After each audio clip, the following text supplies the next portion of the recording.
नमस्कार, म अमीर कटेल। नेपालको विकासमा पुरुष सरह महिलाको पनि ठूलो योगदान छ। नेपाली महिलाले परापूर्व कालदेखि विविध क्षेत्रमा विशिष्ट योगदान गर्दै आएका छन्। राजनीतिक, दार्शनिक, सांस्कृतिक, सामाजिक लगायत ज्ञान, विज्ञान, प्रविधि, कूटनीति, निजामती, प्रहरी, सेना, खेलकुद, यातायात आदि फाँटमा नेपाली महिलाले पुर्याउँदै आएको देन अविस्मरणीय छ। प्रथम नेपाली महिला कार्यक्रम तिनै नेपाली महिलाहरूप्रति समर्पित छ, जसले चुनौतीका अनेक पहाड छिचोल्दै अभूतपूर्व उपलब्धि हासिल गरेका छन्। यस कार्यक्रममा प्रथम नेपाली महिलाका अपूर्व उत्साह, सक्रियता, सिप, कला, प्रगति, सफलता तथा प्रसन्नताका पाटाहरू खोतल्ने प्रयास गरेका छौँ। साथसाथै तात्कालीन बाधा, अडचन, उत्पीडन, अन्यल, व्यथिति र सङ्घर्ष एवं आन्दोलनका पाटा पनि यहाँहरूमाझ पस्कनेछौँ। प्रथम नेपाली महिला श्रृङ्खलाको 7औं एपिसोड महिलाको हक हितका निम्ति राणा शासकलाई उत्प्रेरित गर्ने र महिला समिति गठन गराई त्यसको सचिव समेत भई काम गर्ने प्रथम नेपाली महिला दिव्या कोइरालाका सम्बन्धमा छ।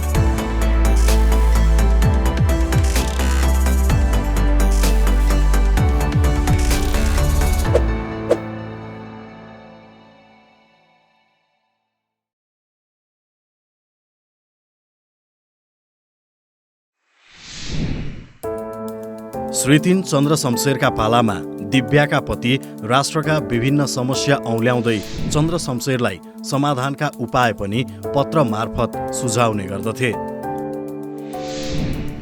यसलाई दरबारबाट पनि सकारात्मक रूपमै लिइएको थियो। आफ्ना पतिले यसरी सुझाव पठाउने गरेको र त्यसको सुनवाई पनि भएको देखेर उत्साहित बनेकी थिइन् दिव्या। उनले पिछडिएका महिलाको अवस्था दर्शाउँदै तिनको उद्धारका लागि महिला समिति अति आवश्यक रहेको जनाएकी थिइन्।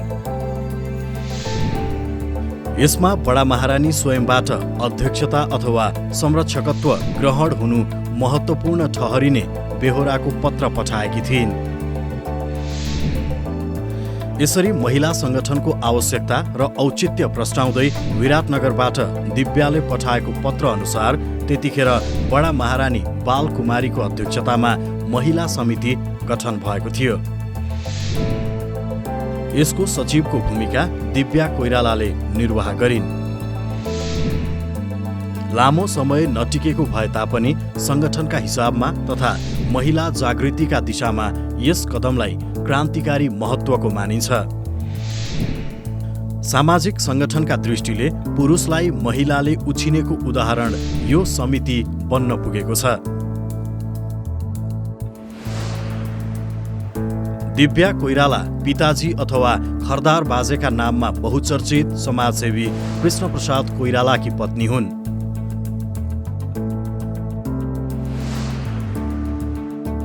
पछली घाटमा केटी दिव्या देखाउने काम पूरा भई उनको विवाह भएको हो।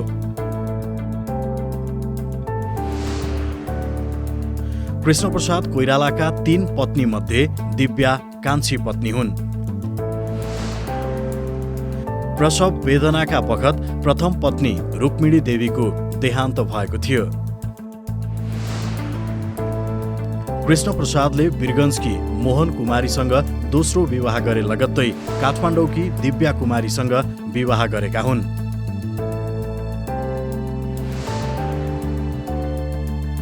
मोहन कुमारीबाट मातृका प्रसाद, नलिनी, इन्दिरा र सौरी सौभाग्य सुन्दरीको जन्म भएको थियो।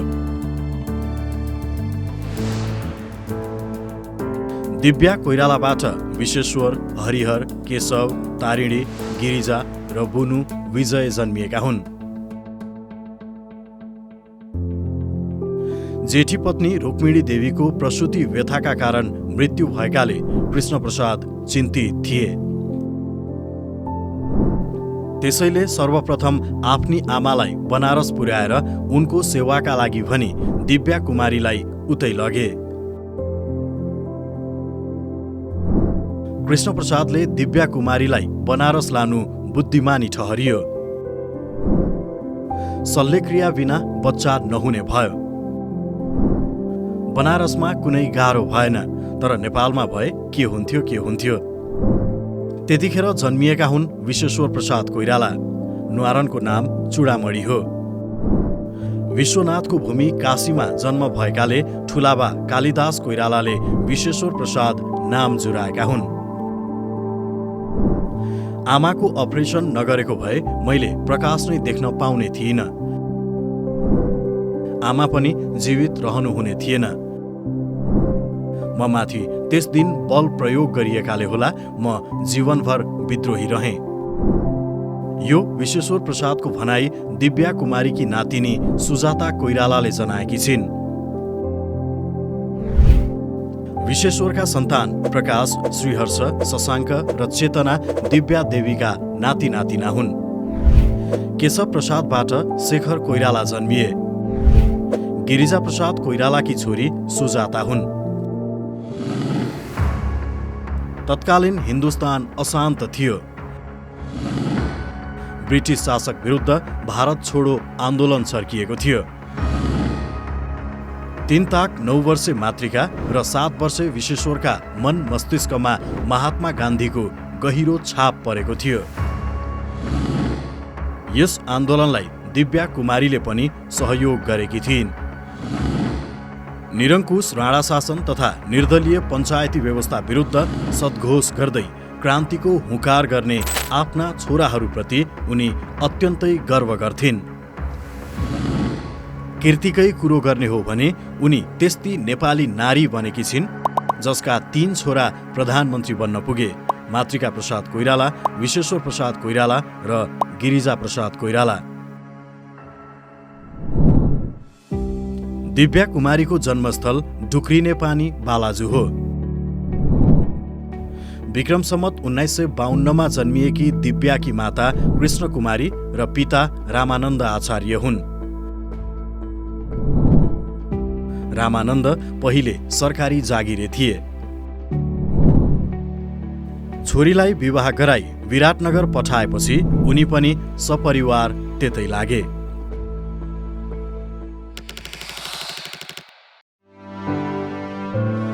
के तपाईँ ब्याङ्कमा राखिएको पैसा सुरक्षित नहोला भनेर चिन्तित हुनुभएको छ? हो त। चिन्तित हुनु पर्दैन। 5 लाखसम्म निक्षेप ग्यारेन्टी छ नि। अनि 5 लाख भन्दा बढीको चाहिँ? एउटामा मात्र होइन, सबै ब्याङ्क तथा वित्तीय संस्थाहरूमा 5-5 लाखसम्मका दरले बाँडेर पैसा राखे भइगयो त। ओहो, गजब रहेछ त। होइन के भो? टिभी हेर न, टिभी।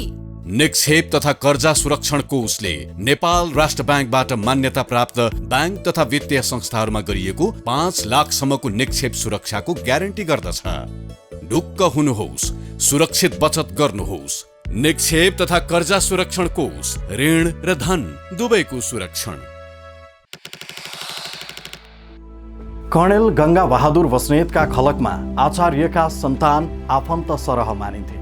श्री 3 चन्द्र शमशेरका पालामा गंगा बहादुरको ठूलो नाम थियो। गंगा बहादुरको न्याय भनाई यसै कहलिएको होइन। दिव्या कुमारीको कन्यादान गंगा बहादुरको घरबाट भएको हो। दिव्या कुमारीका काका मेदिनी प्रसाद गंगा बहादुरका दीक्षा गुरु हुन्।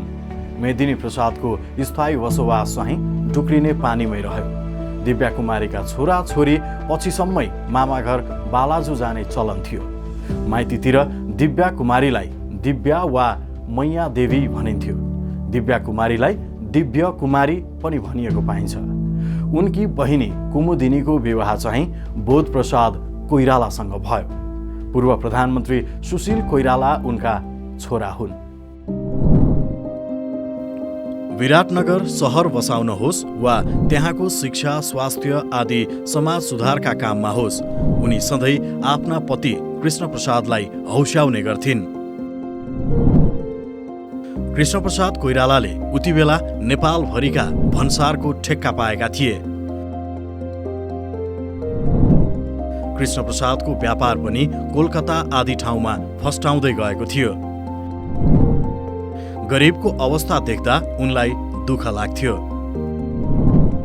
एक दिन चन्द्रगञ्जबाट गरिबका लुगाफाटाको पार्सल पठाई श्री 3 महाराज चन्द्र शमशेरलाई आम नागरिकको हैसियतसँग आफ्नो तुलना गरी गरिबका लागि आवश्यक कदम चाल्न आग्रह गरे। त्यसबाट क्रुद्ध बनेका चन्द्र शमशेरले भन्सारको ठेक्का छुटाई सर्वस्व हरण समेत गरिदिए अनि कृष्णप्रसाद परिवारसहित विदेशिनु पर्यो। संसारभरिको हन्डर खान विवश भए पनि दिव्या कुमारीले कहिल्यै हिम्मत हारिनन्। अभावै अभावले घेरिएको बेलामा पनि बनारसमा आफ्नी सासू राज्यलक्ष्मीको सेवा गरिरहिन्। उनले 45 जनाको परिवार सम्हालेर बस्ने धैर्य कहिल्यै गुमाइनन्। 2 छाक भात त परै जाओस्, भिजाएको चना समेत पुग्ने अवस्था थिएन। लाला बालालाई खुवाएर मात्रै उनी तृप्तिको सास लिन्थिन्। छोरा विश्वेश्वरलाई घाउ हुँदा बेहोस गराएर ओखती गर्ने पैसा समेत नहुँदा उनको मुटु कति निचोरियो होला, अनुमान लगाउन सकिन्छ। पतिले कोलकाता गई जिउभरि माल सामान बोकेर बेच्न निस्कदा पनि केही खर्च पठाउन सकिरहेका थिएनन्।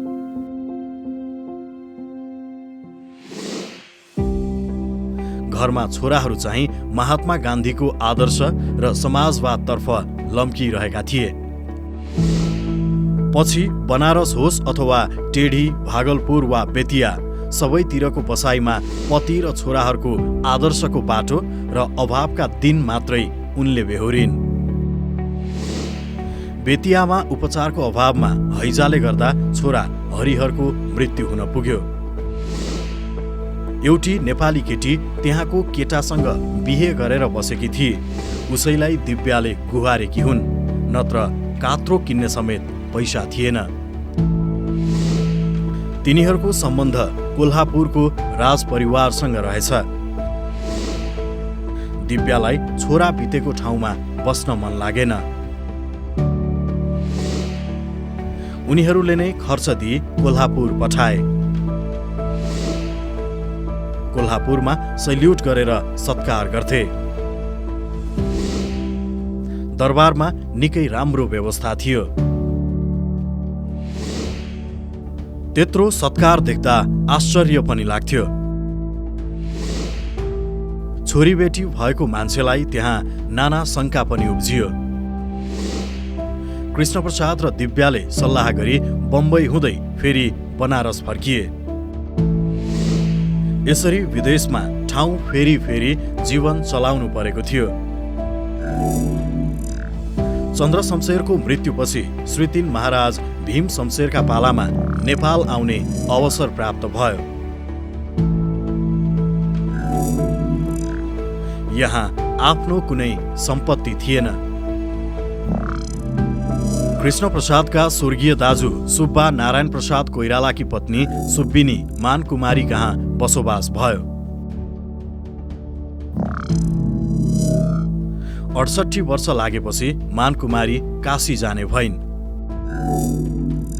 निसन्तान उनले आफूसित भएका जग्गा मोहन कुमारी र दिव्या कुमारीका नाममा बकसपत्र गरिदिइन्।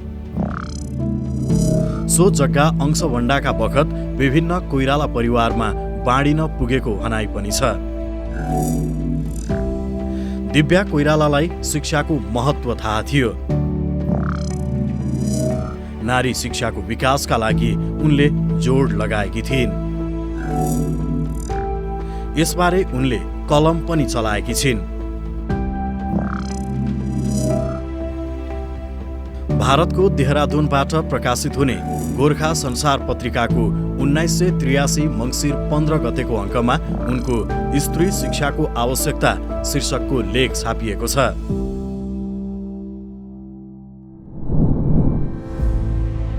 भारतको स्वतन्त्रता संग्राममा छोरा विश्वेश्वर पटक पटक जेल पर्दा आमाको हृदयमा पर्ने असर पक्कै कम थिएन। नेपालमै पनि जुद्ध शमशेरको पालामा होस् चाहे मोहन शमशेरका पालामा विश्वेश्वरले जेलमा पाएको दुःख र बागदरबारको जेलमा अनसन बस्दाको संवेदनशीलता हृदय विदारक बनेको छ। छोराको अवस्था देखेर मोहन शमशेरसँग ठाडै बाजेको क्षणमा उनी बाघकी आमा बघिनी तुल्य देखा पर्थिन्। विराटनगरको मजदुर आन्दोलनमा छोराहरू पक्राउ परे। उनी पनि आफ्ना छोरीहरूसहित समाती 6 महिना जति धनकुटा जेलमा परेकी थिइन्। 2007 सालको क्रान्ति सफल भएपछि उनी गृहमन्त्री बनेका छोरा विश्वेश्वरसँगै बस्न थालिन्। त्यहाँ बबर शमशेरका मान्छेले सांघातिक हमला गर्दा गणेशमान सिंहले उनलाई बाथरुममा लुकाएका थिए। यस हमलापछि केही अवधि नारायणहिटी दरबारमा छोरासँगै बसिन्। नेपालको राजनीतिमा तमाम महत्त्वपूर्ण घडीहरूमा उनले साक्षी बनेर हेर्ने मौका पाइन्। राजा महेन्द्र र छोराहरूका सम्बन्ध तथा 2017 सालको कुपछि छोराहरूका जेल बसाइले उनलाई निस्सन्देह कम पीडा दिएन। अभावै अभाव र पीडै पीडामा हेलिँदै आएकीले उनी निडर, प्रष्टवक्ता तथा धैर्यशाली थिइन्। उनलाई आफ्ना छोराहरूको गन्तव्य एक दिन पक्कै प्राप्त हुने विश्वास थियो।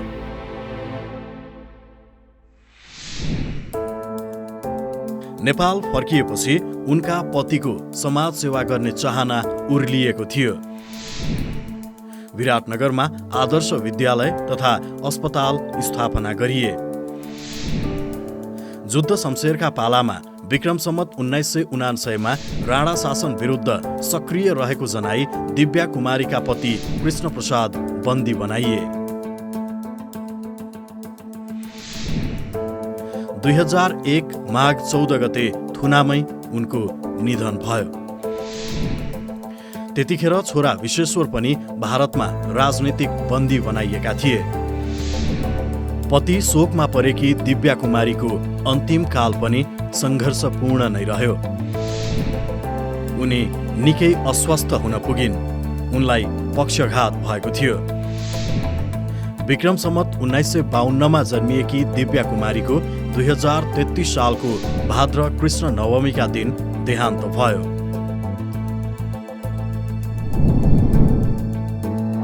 छ महिना जति सकसमै बिताई उनले प्राण त्यागेको जानकारी दिव्याकी छोरी इन्दिरा आचार्य नेत्री शैलजाकी आमाले दिएकी हुन्।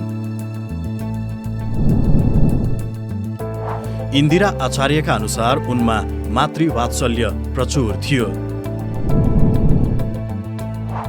सौताका छोराछोरी भन्ने भावना उनमा कहिल्यै देखिएन।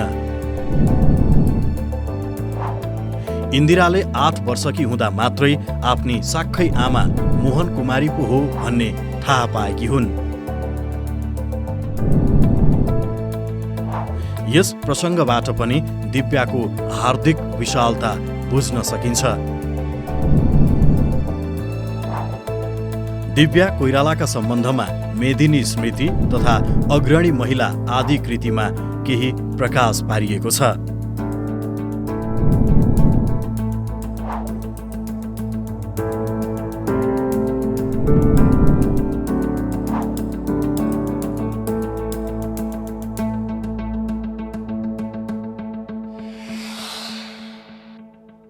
कृष्ण प्रसाद कोइरालाको निर्वाचनका बखत धैर्य, संयम, आँट, उत्साह बढाउन दिव्याले गहन भूमिका खेलेकी छिन्।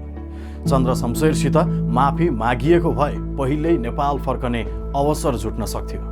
तर दिव्याले त्यस्ता शासकसँग नझुक्न आफ्ना पतिलाई उत्प्रेरित तुल्याइरहिन्। विश्वेश्वर प्रसाद जेलमा भोक हडतालमा रहँदाखेरिको एउटा प्रसङ्ग स्मरणीय छ। मोहन शमशेरले दिव्यालाई दरबारमा बोलाई विश्वेश्वरको ज्यान यताउता भए तिम्रो जिम्मेवारी हुने भनी कुर्लिएका थिए। त्यस बखत दिव्याले कडा शब्दमा त्यो मेरो होइन, सरकारको जिम्मेवारीको विषय हो भनेकी थिइन्। यस्तो अदम्य व्यक्तित्वकी धनी दिव्या कोइराला हाम्रा निम्ति अविस्मरणीय बनेकी छिन्।